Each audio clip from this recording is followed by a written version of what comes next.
नमस्कार दोस्तों। जीके के महत्वपूर्ण हजार प्रश्नों के सीरीज़ में यह हिस्ट्री का अति महत्वपूर्ण सेट है। आशा करता हूँ यह वीडियो आपके लिए काफ़ी मददगार साबित होंगे। धन्यवाद। भारत पर आक्रमण करने वाला प्रथम मुस्लिम शासक कौन था? मोहम्मद बिन तुगलक। मोहम्मद बिन कासिम कहाँ से आया था? अरब कंट्री से। उसने भारत के किस क्षेत्र पर हमला किया? मतलब मोहम्मद बिन तुगलक ने भारत के किस क्षेत्र पर हमला किया? तो पश्चिमोत्तर भारत। कब किया था? 1712। मोहम्मद बिन कासिम के आक्रमण के समय सिंध का शासक कौन था?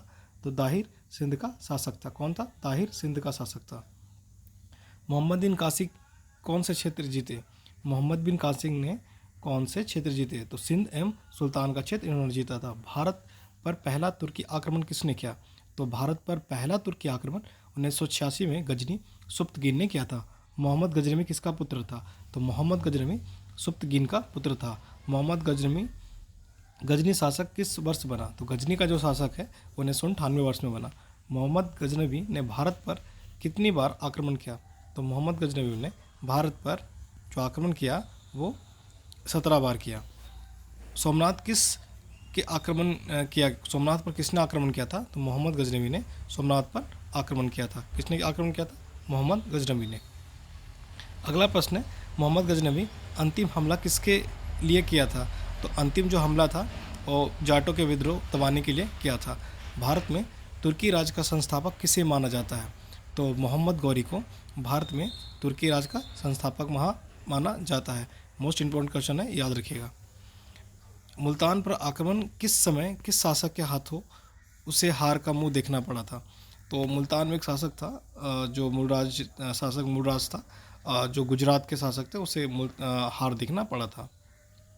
तराइन के प्रथम युद्ध 1191 में मोहम्मद गौरी को किसने हराया था? तो पृथ्वीराज चौहान ने तराइन के युद्ध में मोहम्मद गौरी को हराया था।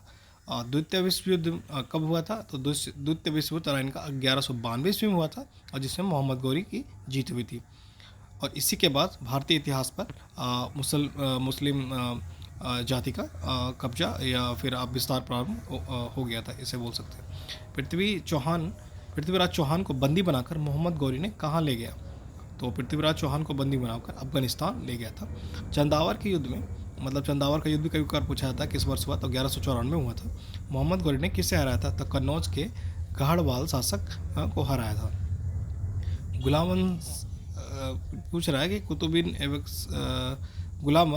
गुलामवंश के दौरान कुतुबिन ऐबक ने कुतुबी इल्तुतमिश और सस्मी बलबन ने शासन पर नींव रखी थी। और एक क्वेश्चन शायद पूरी तरह से प्रिंट नहीं हुआ है। अगला क्वेश्चन देखते हैं।